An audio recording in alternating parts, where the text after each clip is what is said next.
something. Everyone's asking me, do I miss racing? The only time I miss it, and this is the truth, is right now when I see an in-car camera. And I don't miss it when I'm crewing for my son or anything else, but when I see that in-car camera, that's the only time I miss it.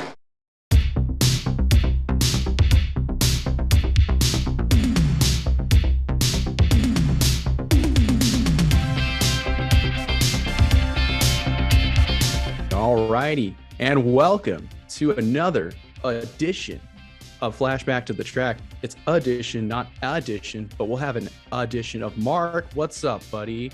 How's it going, man? It's feeling a lot better before that edition pun, but you know what? You woke me up, so I'm good, man. Yeah, you had some pretty bad puns in this script, so I got to keep you on your toes here. Puns are great. Yeah, I'm doing well. It's nice to be back, man. How are you doing? Things going well?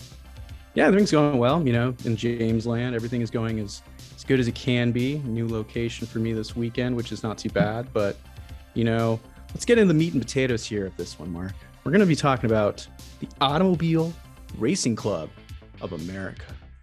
We all know what that means, Mark. ARCA time.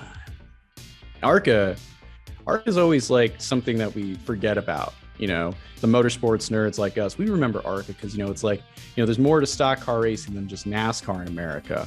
But the rest of the world, you know, they definitely forgot about ARCA. Yeah, at this time, like, I started watching ARCA right around the same time I really started watching NASCAR because it would be on Speed. And I would see it like Friday afternoons, right? If they were at the same track as NASCAR, it would be on Speed between like qualifying and trackside live. So I'd watch ARCA, and I never really like understood what it was when I was like a kid. I'm like, is it like NASCAR? But like, yes, but no, it's a completely different other series, but they race stock cars. So, and at this point, like, I don't know, dare I say, James, that ARCA was really kind of like in its prime almost. They had really good racing and a lot of great cars and good championship battles. Well, one guy's gonna start running away with them like every year, but I don't know. ARCA at this time was really enjoyable to watch. That's really what I remember. I feel like it's just diverse because, you know, it allows, you know, those drivers who may not be in the Southeast and more or less, you know, in the Midwest to have that opportunity to run, you know, some big tracks, great field of cars. And, you know, definitely with the boom of NASCAR throughout much of pop culture, ARCA benefited completely from that. I mean, it looks the same, it smells the same, watches the same. People, you know, probably looked at ARCA and said, that's NASCAR. And, you know, kind of to that point, you talk about like, you know, being in a prime. I'd say this was like a good prime time for like, you know, dollars coming into probably ARCA because you had big names coming in there. Everybody kind of wanting some kind of the stock car craze. I got to get a piece of this in my market portfolio. You know what I mean? I have to have my logo on a stock car too. And companies were really jumping on board with that.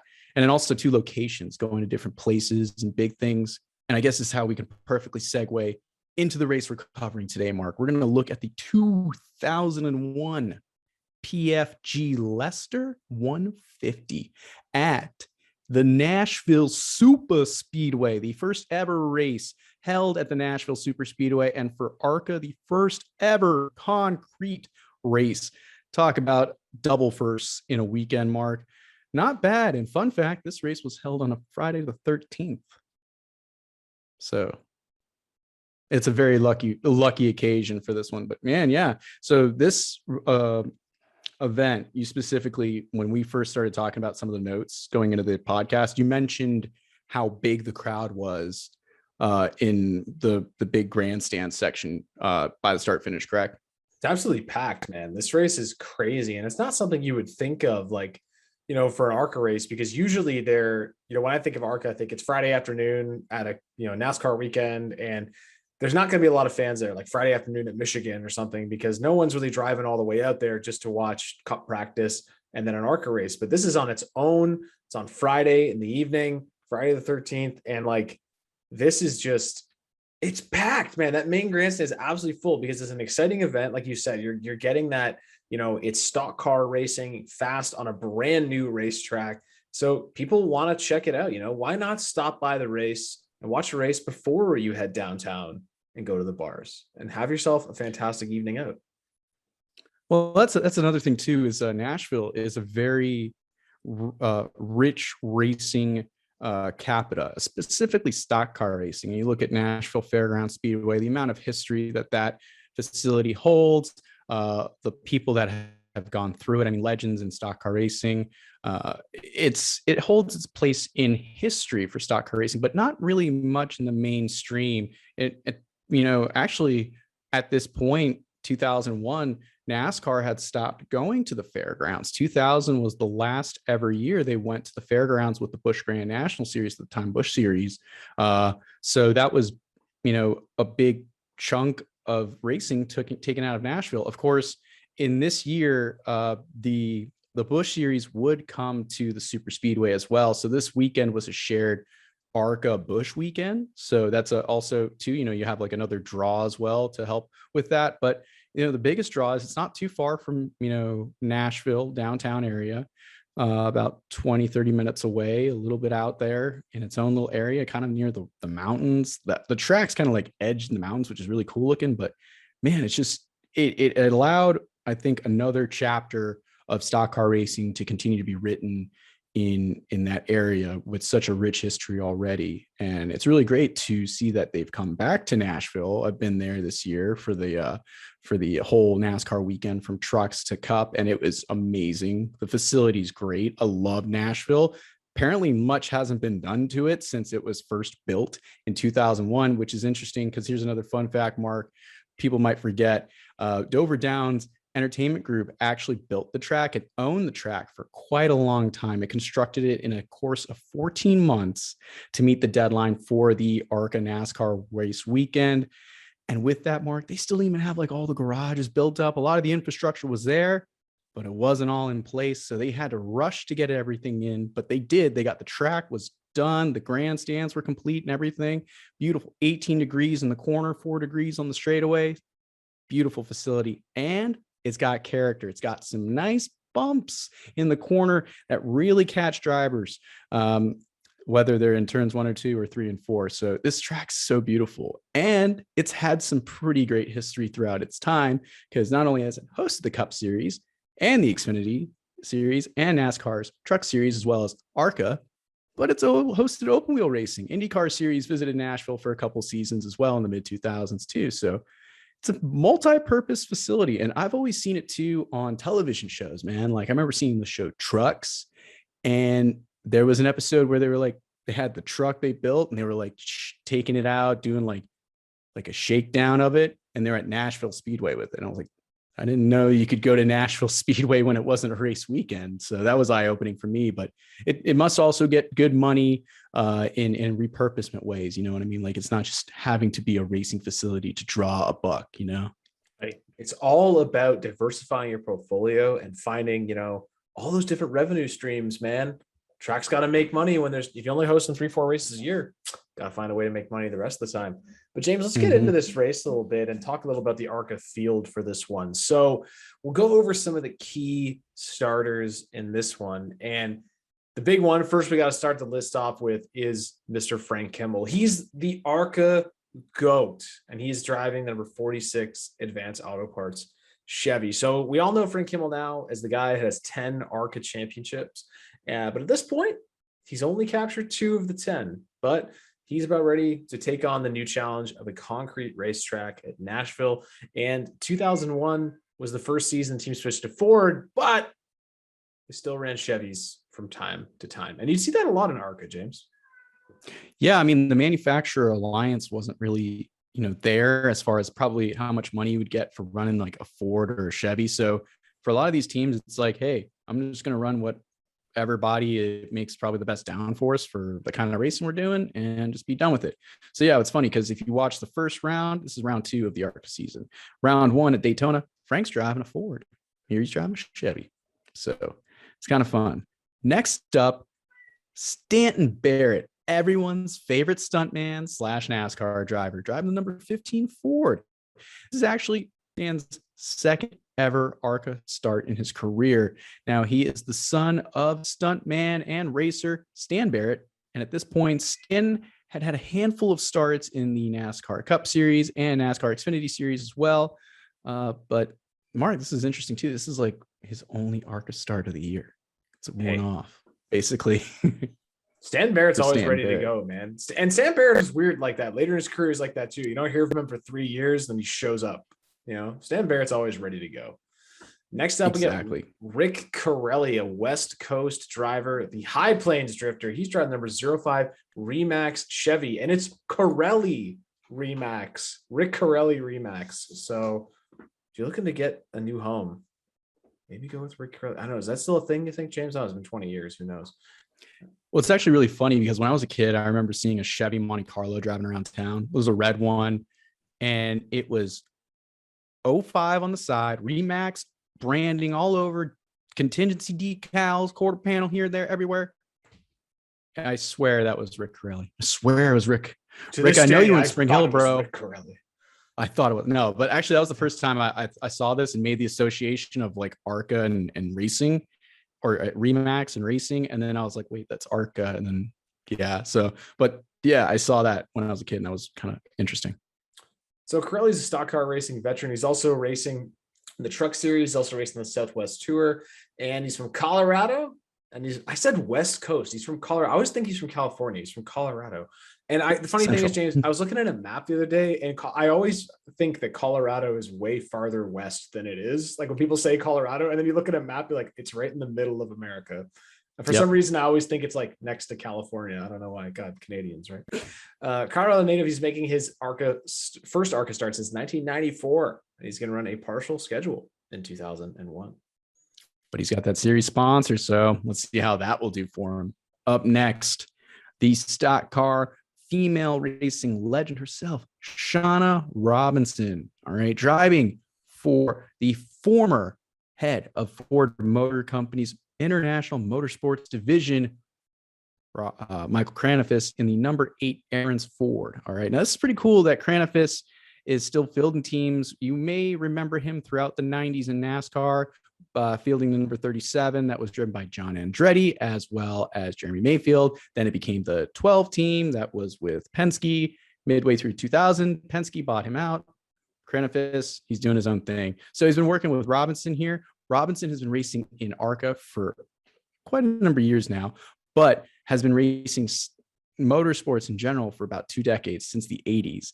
She has raced in NASCAR's Busch Series as well. She has a lot of experience across all 3 top touring series in NASCAR. And, you know, it's interesting, Mark, fun fact, she actually made her first ever Cup start later this year, driving for Michael Cranafis. So she actually would attempt 4 races total.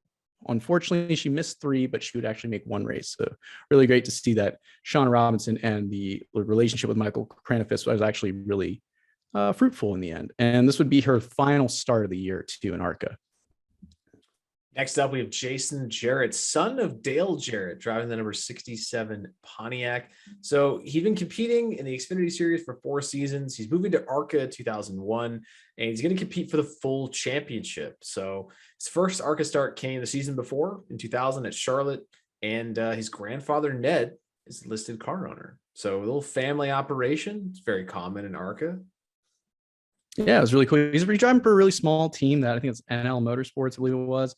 Always small. There was recognizable with that purple and yellow number 67 that Jason drove. So like either a Pontiac or a Chevy. So yeah, small team going up against the Goliaths in ARCA. And speaking of a Goliath, how about this guy? Mr. I'm just going to show up and race whenever because I'm a man who loves to race. Mr. Ken Schrader driving his very own number 99 Federated Auto Parts Pontiac. That's right. What do you do when the Cup Series has an off weekend, Mark? Well, you go racing, especially if you're Kenny Schrader, who's driving, like I said, for his own team and has only one mission this race: go trophy hunting. So this is his first start of the year. And spoiler alert, Mark, he's the only one in the field with concrete experience, having raced at Dover and Bristol. So don't know how much that will play into Kenny's performance today, but you know, put that in the back. He's got that experience. I love when Kenny comes down to ARCA, man. Those Federated Auto Parts colors. It's always a good time. I love that. I love guys that do that. You got no weekends off for Ken Schrader, you know. Let's go racing. Just go racing. Now, the broadcast, it is live-ish. but it's on Speed Vision, so that's all that matters. And that was Speed before it was Speed. So if you remember Speed before the birth of Speed, you remember the vision of Speed, which was Speed Vision, which was awesome. A great time, great period, booming cable packages, channels left and right with specific content. Amazing time in television history. Let's talk about the booth in this race, because it's funny. We got the man who always loves to flake on Mark, Rick Benjamin, alongside him, ARCA racing veteran and champion, and the guy who drove for the first ever all-female crew team in stock car racing, Mr. Bill Venturini. Nice. And his son Billy's in the race too, so you get to see that father-son connection. That's really cute to see. And Mark, Don Radabar, he's going to be on pit road. He's going to cover all the action that's going to be happening there. And that's good, but I got to say, Don, he better have his walking shoes, because that pit road at Nashville is long as hell. He's going to be huffing and puffing at the end of this one. And before we get to the race, speaking of Don, we got some important notes from Don. And first, so Hoosier is the tire supplier for ARCA. They have brought a harder compound tire for this race. Now, with the new surface, the green track's got very little rubber on it. So Hoosier has a very hard tire that's going to save the team some money. Now, they've said you can probably go the whole race without changing tires. But if you can afford to buy a second set, you might want to change them. It's going to take about 10 to 15 laps for the tires to come in until you have some grip, because of how hard they are, to get some good heat and pressure in them. And second, guess that was it. So Hoosier has a hard tire, drivers have to be patient, grip builds. Great note, Don. That's it. That's all we need to know before this one. Very simple. ARCA gets right to the point. Let's just go racing. I think that's just the Don Radabar of him. Speaking of Don, he's even going to get a quick word with the man himself, Frank Kimmel, as he straps into his number 46 car. Speedway, it's the crafty old veteran that again found his way to the front, talking about defending ARCA REMAX Series champion. Frank Kimmel on the pole with a brand new track record. Obviously a real good race car here for you, Frank. How confident are you that you can keep this very stout field behind you for 150 miles and roll this race car into victory lane? Well, crafty old veteran. How about this crafty veteran, I guess? But I don't know. The car's been great. Advanced Auto Parts Ford this weekend has really been awesome, and we just hope it runs all day. If it runs all day, I think we'll be there at the end. I think that's a safe bet. Frank Kimmel ready to get real busy here in Nashville. Damn it, Don. This dude just called Frank Kimmel old. Like, seriously, Don has gray hair. You're no spring chicken yourself, bro. Don't insult the GOAT like that. He's going to win 8 more championships, Don. Come on. Check yourself, dude. Check yourself. Anyways, after that blunder, there's a massive crowd in attendance, as we've said before. It's really great to see. And you know what's even better to see? Nothing like fireworks during the middle of the day as they go off on the back straightaway. Mark, you know, there's something to it. It's probably something I can't see, but we must say it's beautiful to see the smoke. Fireworks during the day, man. It's just fantastic. They did a PT Le Mans the other week, and it was great. It's always great. Who cares? You need when they say rockets, red glare, I need that explosion. Very important. So, speaking of explosion of green, Mark, because the green flag's in the air, start of the race. We're going to get going.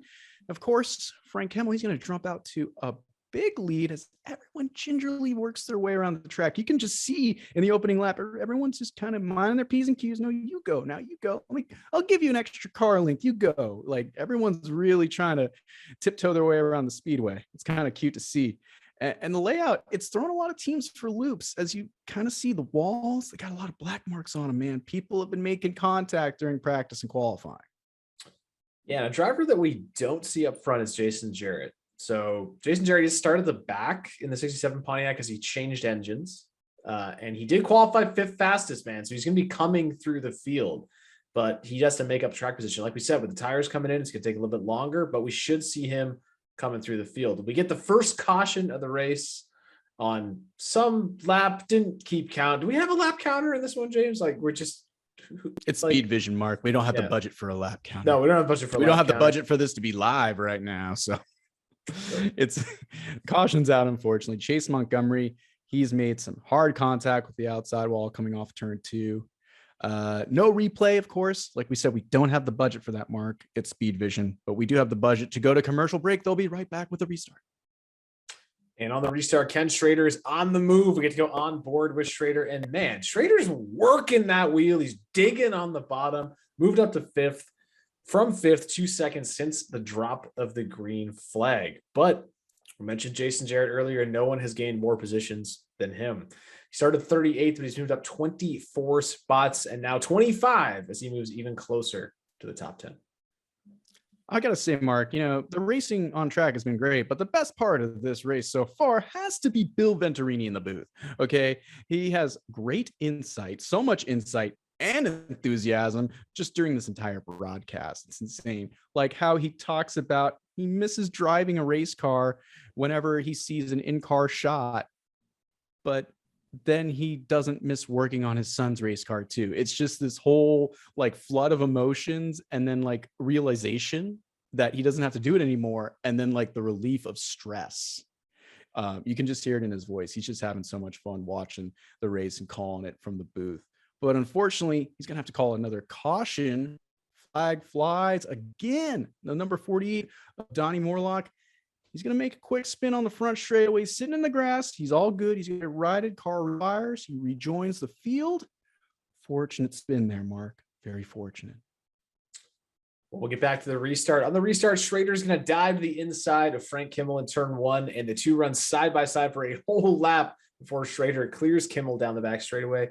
And then the 99 washes up the track in four, and Kimmel comes back by Schrader down the front straightaway as the front duo drive away from the rest of the pack. Man, great racing between two legends of the sport. And now so far on the running order, we have Frank Kimmel up front, Schrader still in the second, Mike Swaim Jr. is running in third, Shawna Robinson, who's been top five all races, in fourth, and Billy Venturini is up to fifth place. It's really interesting because no one really had an idea of what the racetrack was going to offer as how to set up their car, what they had to, what they were going to race on. They really didn't have an idea of what this track looked like, any images or anything. They just kind of had to go in with blind setup. So it's really interesting to see everyone working their way in the top five and running so well. Now, further back in the top 10, we've mentioned him, Rick Corelli. He's made his way up to eighth from the 15th starting position. Now, Mark, his number 05 Chevy, I remember I reminded you, he looks like that car that I saw when I was a kid. But the more I look at it, that car looks a little bit different. I don't know if his car changed at all. Maybe 2003's version of his car looks more like the car I saw, but not quite. That white on the front throws me off. But it's nicely branded, though. It looks like Remax for sure. Before sending us a commercial break, Bill Venturini says, "These young drivers make me sick." Bill, would you care to elaborate on that? I see what he's saying there. He just doesn't like technology. Technology makes him feel old, Mark. Classic boomer. Classic boomer. Damn technology. They just make things better. Like how we can have phone calls that don't require us to have a phone card and dial using up. That damn internet machine. Yeah. Damn technology. Speaking of Venturini, we're talking about Billy in the number 25. Mark, he's smoking out on track. And I'm not talking about like Dick Trickle smoking under caution. His car literally has smoke coming out of the tailpipes as he goes to the corner. You see it every time he lifts, smoke comes out. And it's really an interesting issue, but it seems like an issue that isn't going to hinder him. It seems like there's like oil getting in the intake, coming out of the pipes. It actually reminds me of like Jeff Burden. I want to say Talladega 1999. He had the same issue under the pace laps. Just before the start, his car is billowing smoke. Race starts, he's on the gas, full throttle. You don't see any smoke out of his car. It's just like this. Every time he lets off in the middle of the corner, you see the smoke. But even his father in the booth says, "Hey, man, that's no issue. He'll keep going. He's fine." So if Billy can keep going, Bill says it's fine. But we're not going to keep going because we get the third caution as Philip Kranifus has made hard contact with the outside wall. And from the replay, looks like he just overcorrected the number 88 there, James, and he hooks it right into the wall coming off the second corner. So with that caution, leaders are going to make their way onto pit road for the crew's attention for tires and adjustments. And let's get the scope from Don Radabon. Well, with 52 laps on the board, nearly halfway, we expected some activity here on pit road. We're going to get it. I was going to tell you about all the adjustments that were going to go on the Advanced Auto Parts Ford of Frank Kimmel, but quite frankly,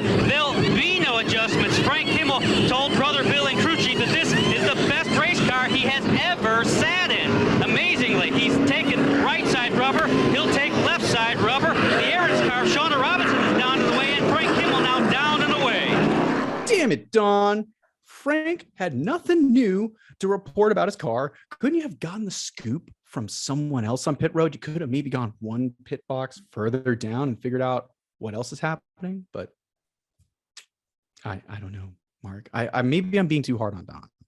No, I think you've got some pretty like fine criticism of the situation. It's like, but again, speed vision. If he has to walk, if he doesn't have a cart or anything to get down, I can understand maybe not wanting to work that hard. So, and we'll see. I mean, he did not comment on why Frank had a slow stop because he did come in the leader, and we obviously saw other cars leaving pit road before the 46 was done with his service. So I don't know. We'll touch on that in a moment. First, Mark, I want to talk about a scoring issue that I saw during this race. Now, after we get restarted and the race goes back to green, some teams stayed out. Now, one of those was Jeff Flock. He was leading when the race went back to green. Now, I've looked everywhere online. I cannot find Jeff Flock being credited for leading a lap in this race. So unless the caution laps do not count, Jeff Flock was leading right there. We're going to continue on. Jeff Flock leads. Green comes out, and he didn't even get to lead a lap under green, Mark, because he gets swarmed by the field. And the guy who takes the lead is our favorite stuntman / NASCAR driver, Stanton Barrett. He's taken the lead within a half a lap and is credited for leading the next 10 laps. I can't believe they didn't credit him for leading a lap. Like, I know, right? Because like if you were leading coming to the green, points. you led a lap. Like that's a lap, unless they don't count because it's like caution. But that I've never heard that rule in ARCA. I don't get it. That doesn't make any sense. They were like, hey, screw this Joe Falk guy. But soon enough, Frank Kimmel is going to make his way through all of the traffic, and he's going to retake the lead from Stanton. But Barrett did give up because the number 15 would retake the lead 5 laps later. So this guy has a great run today, and it's his first ARCA start of the year. Who doesn't like to see Stanton Barrett do well? Come on. It's just a good feel-good story. You got to love it. And you know, another one, shout out to Stedman Marlin, as he at this point is passing Andy Belmont in that number 1 AOL Ford. God, you gotta love Andy Belmont. I want to know how the hell he got AOL as a sponsor, and then also how his brother was his right front tire changer, but also making starts in a second AOL car in 2001. Dude, I gotta ask you about that. So at some point, Andy. But beyond that, we're talking about Stedman Marlin. He's making his way by in the number 95, getting a little bit of TV time as he passes Belmont, and he had a very interesting weekend. His team had a very interesting weekend. Stedman crashed the car in practice. They had to go to their shop, which was in Tennessee, get another car and bring it back to the track so that he can qualify, which he did. And he's looking really good right now, running in the top 10. So I guess that team did a great job with that backup car. But Mark, the number 19 of Cavin Councilor, he's not doing a good job. He's actually made hard contact with the turn 4 wall. So during the caution, some leaders are making pit stops, and let's check in with Don again. Well, Frank Kimmel, who's been so awesome all day long, is back on pit road. Now, I just got here. I don't know the scoop. I do know that they are working on the right front of that race car, maybe removing a spring rubber. Not sure it's kind of looking that way. We'll catch up with crew chief Bill Kimmel. Yep, looks like it. I saw the spring rubber go flying through the air as they continue to adjust on the right front of that Advanced Auto Parts Ford of Frank Kimmel. Hopefully they can get him out of the way because got the field coming down. But let's check in with Bill Kimmel here real soon and see what's going on. Damn it, Don. Don, where are you at this time? At the snack shack? He's like the guy from, Talladega Nights, Mark. Just like, hey, I'm going to make a phone call and then I'll get right back to you. You got to try this dipping sauce too while you're at it. Come on, Don. But he does eventually get the scoop, that Kimmel's slow stop that, cost team to come back in. And interesting to see that Kimmel wants the adjustments after racing to lead. So, you know what? Don did get us some information, and maybe it's just that like it's speed vision and like Don's just not getting paid that much. So maybe he's just not working that hard, I don't know. Don, bro, what was that? Anyways, we're getting another restart. And this is near lap 100. And we're talking about an excellent battle between Stanton Barrett and Ken Schrader. Barrett chopped Schrader in 1 and 2, but the 99 is able to power pass by the number 15 right down the straightaway to take the lead. And that brings Shawna Robinson and Rick Corelli through, dropping Barrett back to 4th. So just in that moment, Mark, Stan's gone from 1st to 4th. Feel Good Story's gone. Now it's Trophy Hunter's turn to take the lead as Schrader's out front. And Corelli He's the one to watch right now in his number 05. He just turns underneath the number 8 of Shawna Robinson and makes the pass for second as he begins to set his sights on leader Ken Schrader. And Mark, with the help of some lap traffic, Rick Corelli slices through the middle and goes right by Ken Schrader down the back straightaway as they make their way through 1 and 2. That was some slick driving by the High Plains drifter right there. It seemed like Schrader got a little bit loose trying to work way around lap traffic. Corelli took advantage of it, and he'll take the lead for a little bit. Meanwhile, James, while all this is happening, Billy Venturini has crashed hard into the outside wall, and that brings out the 4th caution of the day. That was a hard hit. He has destroyed the front and the rear of the 25 car, and very tough for his father to watch live in the broadcast booth as he's concerned for his son's safety. It took him quite a while to drop the window net and, for the race, for the safety crews to make sure he was okay. And from the replay, James, this looks like another case of overcorrection, off of the second corner. Yeah, sometimes it's just better to spin it down towards the inside, but in the moment, as a driver, you want to try to catch that thing and keep it going. Understandable, but the wall won that fight, unfortunately for Billy Venturini, but they'll be back another day. We're going to get on another restart, but Mark, immediately after the restart, we get a 4th caution. And it's our boy, Stuart Kirby. He's unfortunately come to a stop on the back straightaway. Harsh break for the rookie who had an amazing run at Daytona, almost scored a top 5 in the first start of the year for him. Stuart, I hope you're doing well, dude. I hope he's doing well in that real estate game. Go check out our episode with Stuart Kirby. It was one of our favorite interviews. It was a lot of fun. So let's do a little bit of housekeeping right now during this caution. So these last 2 cautions have been significant for Frank Kemmel, who has had to work his way up to 4th from being in the back after that bad pit stop that made him come down pit road twice. Shawna Robinson, she's looking really strong and could contend for her first ever ARCA series victory. We even get to hear from her then husband, Jeff Clark, under caution. It's really the second person Don's interviewed during this whole race. So let's hear from Don. Well, with Jeff Clark, the engine tuner for Dale Earnhardt Jr. on some days, but today you're down here hoping and praying for your wife, Shawna Robinson, to go to victory lane for the very first time. How do you feel at this point? We're real proud of her. She's driven a great race today. She's kept that car up front. The Aaron's car's done great. This whole crew's really done a great job in the pits. We're going to see what happens next few laps, see if we can't get a win here. Is the car better than the 99 of Schrader? Definitely. Off of 2 and off of 4. That's where you win races, off the corner. And she's got them covered today. Great work, Don. I'd say that's his best piece so far. He's on ball. It took him over 100 laps, but he's finally hitting the mark. And finally, Rick Corelli, who's making his first start of the year and his first start in 7 years. And Mark, he has a chance to come away with the victory in his first start in 7 years. Insane. But can he get his tires to heat up in time to get away from Ken Schrader, or is Schrader going to make his way right back by? Well, let's find out. In the final restart, the green flag is in the air, and Ken Schrader is out of here. He is gone. Number 99 gets a good jump as Frank Kemmel makes a power move around the outside of Rick Corelli for 3rd. He then catches and makes his way around Shawna Robinson for 2nd. But can Kemmel catch Schrader? The answer, it's no, he can't. Ken Schrader, the veteran who loves to race, he's going to come across the start-finish line, and he will claim the victory at Nashville Superspeedway in the PFG Lester 150. And talk about side by side, right to the line, Corelli just edges out Shawna Robinson for the 3rd position. If there was a podium in stock car racing, Mark, Rick Corelli earned his spot on it today. But there isn't, so unfortunately. And it sucked too, because there was a point before that caution came out with Stuart Kirby where people might have thought Shawna Robinson took the lead.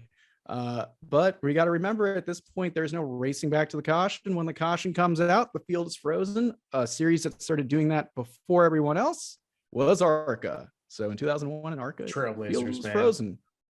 Yeah. So, see, like, that's the thing. It's like some of these series, they were making the right decisions about things like, this smart call. Hate to bring it up again, but the fact that they did not have spotters were not mandatory during practice at this period in time in ARCA. Not great. But then again, it wasn't in NASCAR too, and it was one of those things where we had to learn an unfortunate lesson to get a rule like that. So, this is a progressive rule to think about that. ARCA's not racing back to the line. It's like 2001. Everyone wants to diss on ARCA for like ARCA breaks and like all these other, silly rules and whatnot. Sometimes ARCA's ahead of the game, man.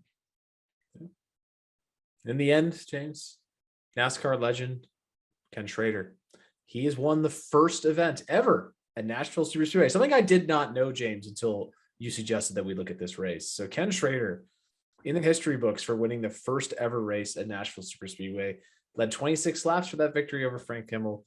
But Frank Kimmel led the race high 62 laps. So just unfortunately couldn't get it done. Ken Schrader, he just refused to lose, James. He just wanted it more. He did. Oh, he did. And that's the thing. It's like, I think part of it's wanting more, but it would have been really interesting to see what Frank Kimmel could have done with Ken Schrader had he had the track position to be closer to him on that final restart. But it's like Frank said after the race, I just wish I had 10 more laps. Really do. I mean, it would have been, even if he had 2 more laps, would have been something. Would have been a barn burner of a finish. But in the end, Mark learned a lot from this race as far as what he learned. I mean, I'd ask the audience what they learned, but this isn't one of those TED Talk Q&As where I open it up to the audience. So what did I learn? I learned first that this race was on Friday the 15th. I didn't know that. I didn't know this was a Friday race. I thought it was like a Saturday. And I also thought the whole weekend was off. And then I learned it was the shared weekend with the Busch series as well. So that's kind of cool. I mean, I guess the biggest thing was there's a lot of random faces in this race that weren't around for the rest of the year. Stanton Barrett, only start. Shawna Robinson, last start. Rick Corelli, limited schedule. The Ken Schrader, first start of the season, very limited schedule.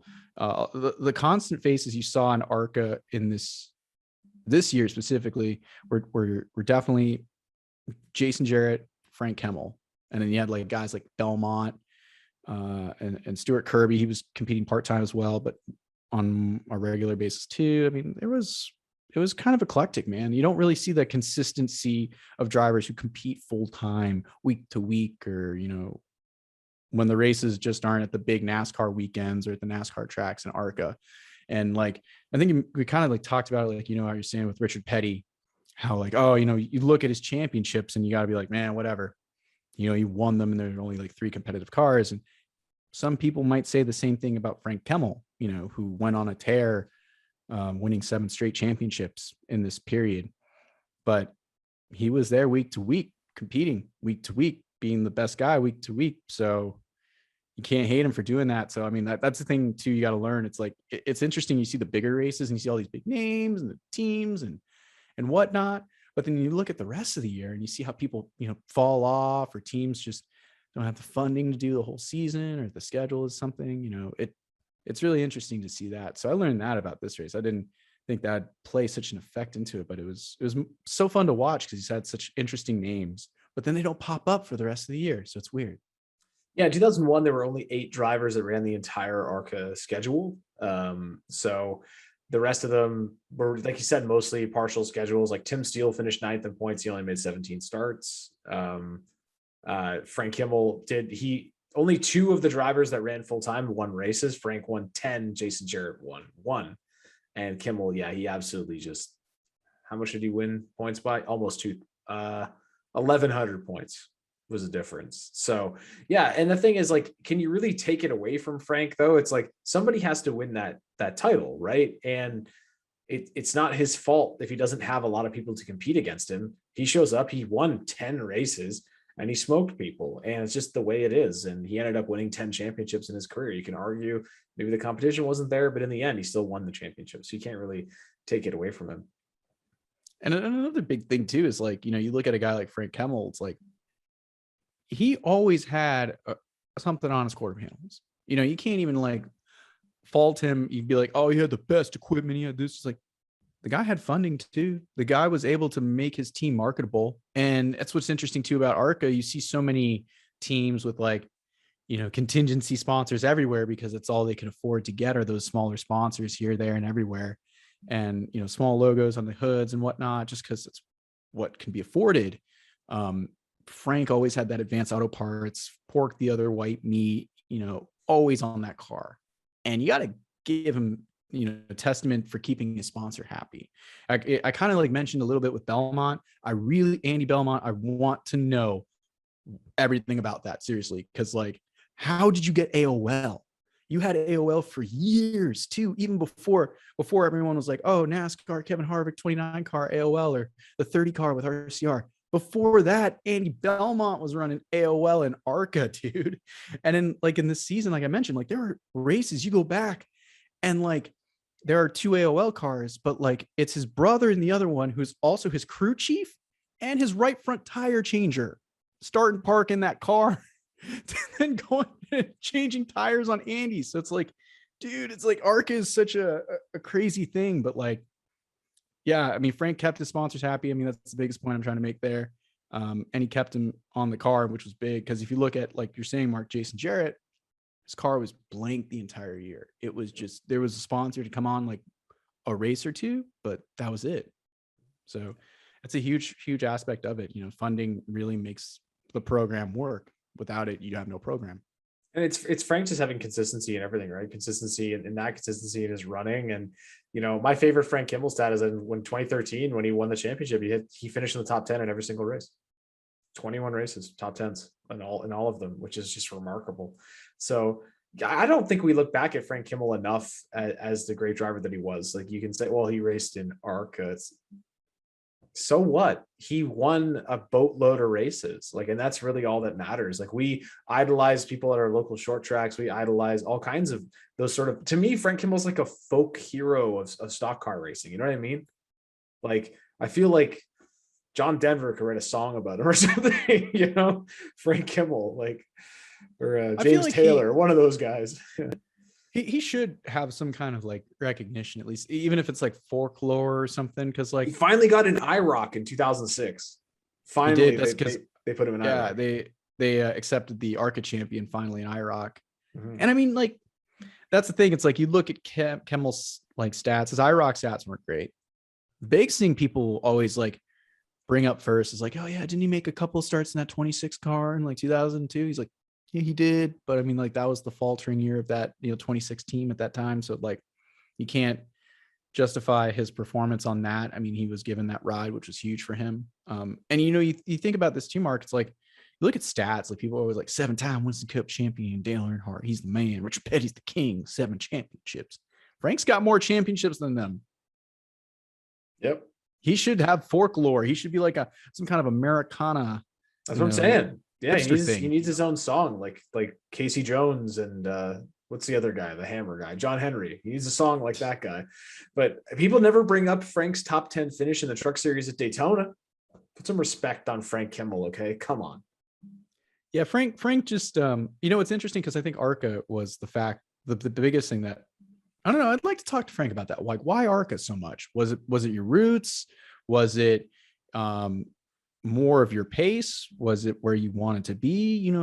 Was NASCAR an aspiration for you? I mean, it'd be interesting to know, but everyone has to have their place. Not everyone can want to be Winston Cup champion or Cup Series champion, because if you did, then we'd have an oversaturated NASCAR championships battle of everyone and anybody. Everyone has to kind of be at a level, and Frank was probably a really great driver to learn from. A lot of people came through those ARCA ranks and had to race against Frank Kimmel.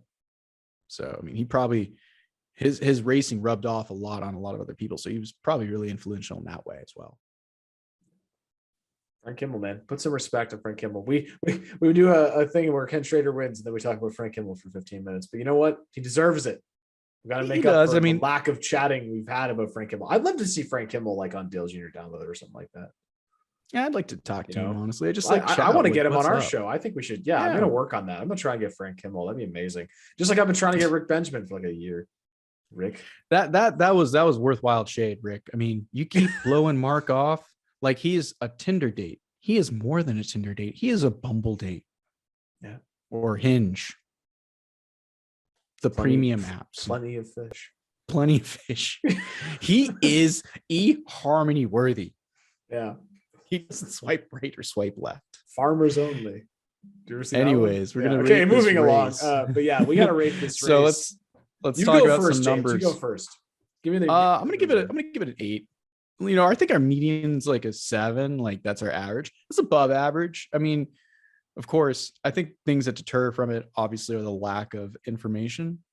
No scoring, no live timing, Don Rita bars, lackluster pit coverage, which is just comical at this point. I mean, that's another reason why I wanted to write the script, was just how every time we go to Don, it's just a face palm a bit. I mean, not to diss on Don, you have your off days. So, but it's about an 8. It's got a lot of cool history, a lot of cool facts you can throw out. If you're a real nerd with your friends, be like, yeah, the first race in Nashville.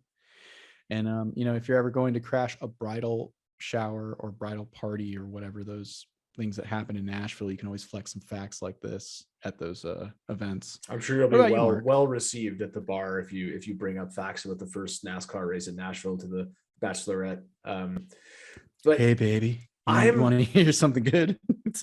It hasn't worked for me yet.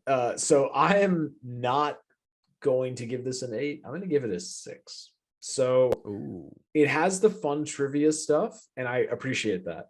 Overall, as a race, I just didn't think it was super great. It was a run-of-the-mill race for me. I didn't think anything in it really stood out to me as remarkable.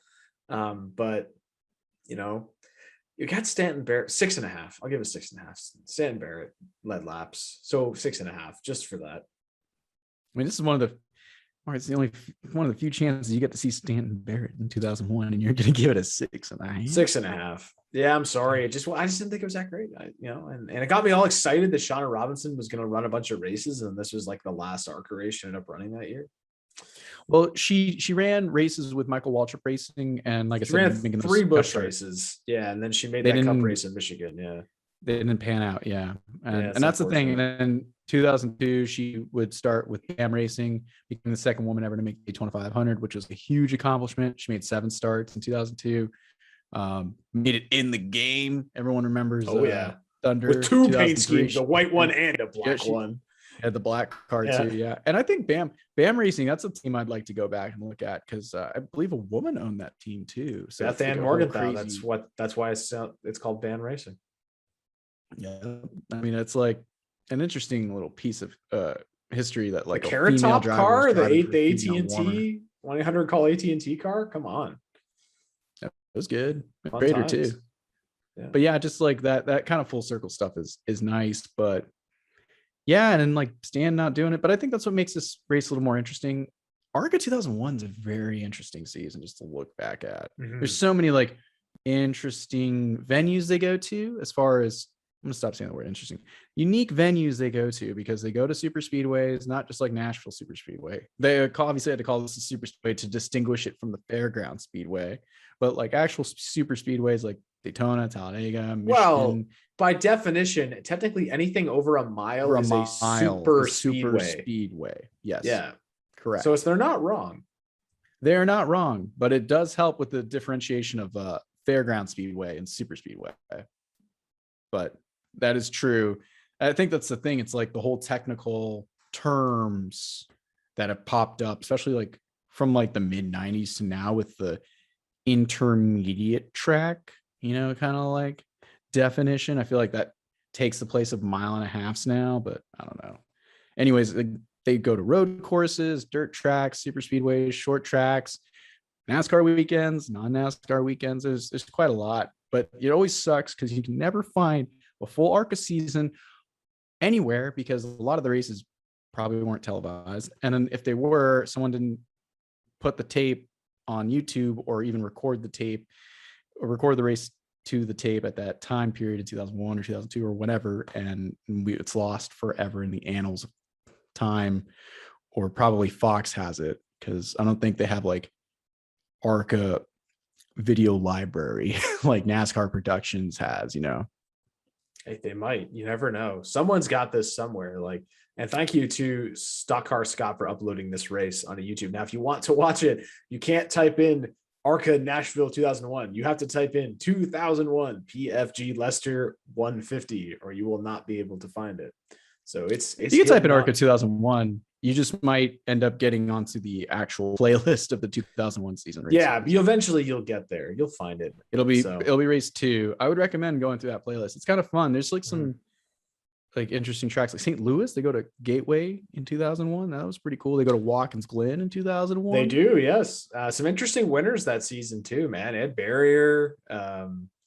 We got Bill Bigley Jr. won a race. Like just some really weird winners that season. Newman won Daytona. Bobby Gerhart wins Talladega. Kerry Earnhardt picks up a couple of wins. Yeah, he won 3 times. I would discredit one of them because it just ends very poorly. It's just a bad way. Rest in peace, Blaze Alexander. Blaze Alexander gets a win. Yep. Very Tim bittersweet. 4 times. Tim Steele gets I think he wins at St. Louis too. He wins that inaugural race. Mm-hmm. So that one's on YouTube. Good season. So I know you can see Tim Steele win 1 too. And that's big because Tim is always been noted as, and Rick does get noted for being that guy who came back from that accident, because in Memphis in 1999, he had that horrible accident in the truck series. And then he came back and won a race in 2000 and came back and still raced ARCA. Tim had that horrible accident in 97 in Atlanta testing.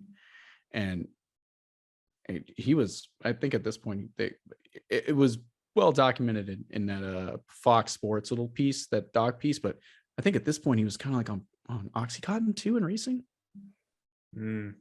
If I'm not mistaken, just because he was going through the pain and he had double vision, and just there's so many things that happened from that accident that led over to this, and he's still racing and doing this. It's like crap, and he's winning. Crap.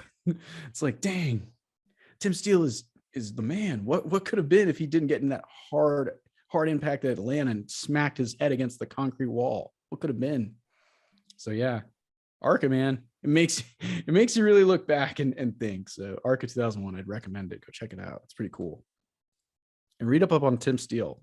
Yeah, he's another, like you said, a great driver that you should really check up on to see, like, just someone that people kind of forget how great he was. Like, he won every ARCA race in 1997, like pretty much. Like, he won like 14 times or something, 12 times. Yeah, so five in a row going into that Atlanta race where he was in that accident.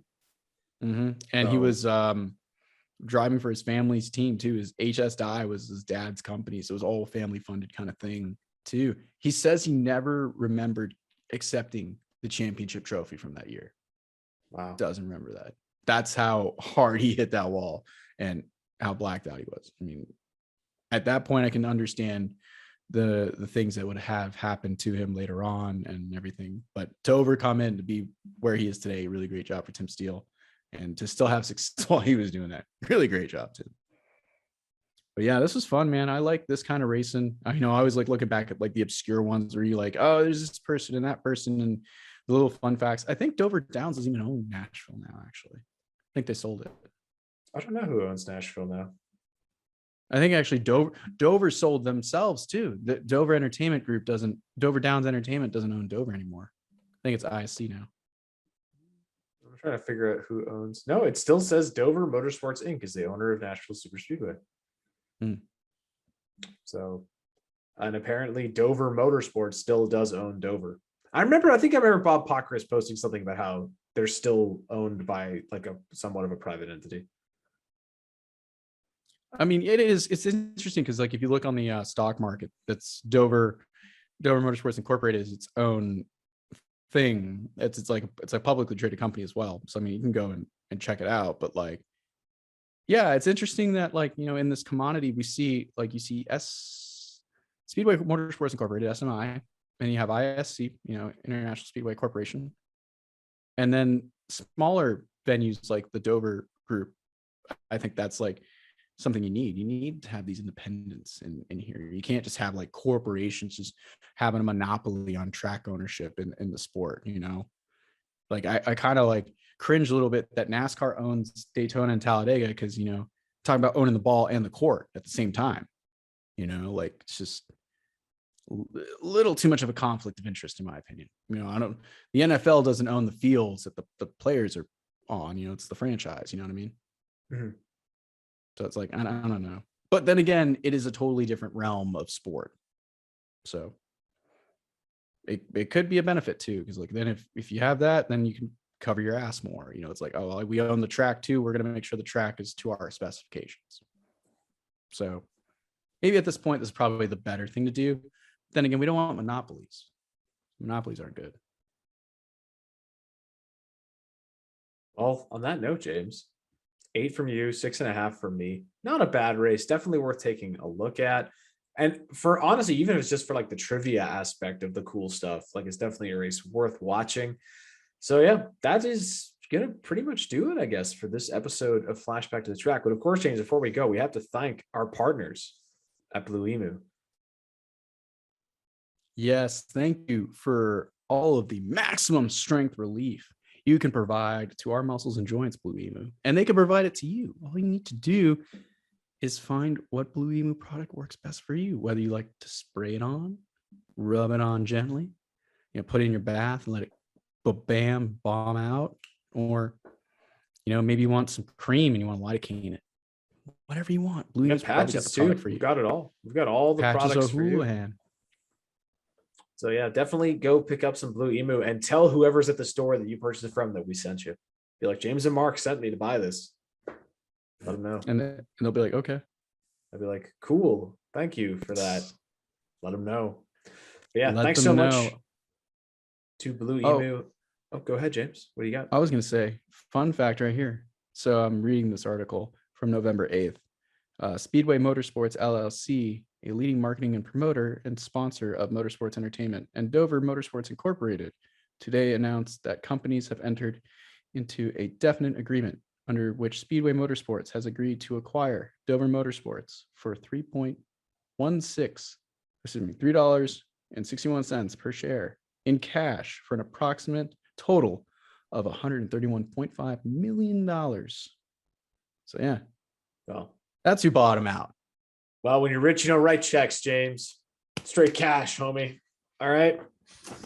Shout out to Marcus Smith. You got 2 new projects to work on there, buddy. Good stuff.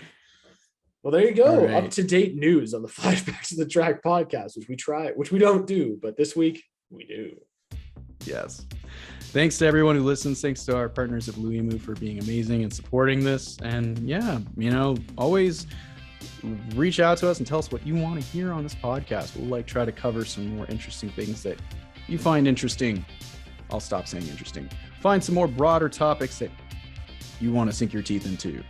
So yeah, reach out to us, Twitter, Instagram, Facebook, write us a letter. You can just you don't even have to address it. Just put it in your mailbox. It'll find our way. It'll find our way to us. So we'll figure it out. Interesting. Yes. Can't say interesting. Intriguing. Bye.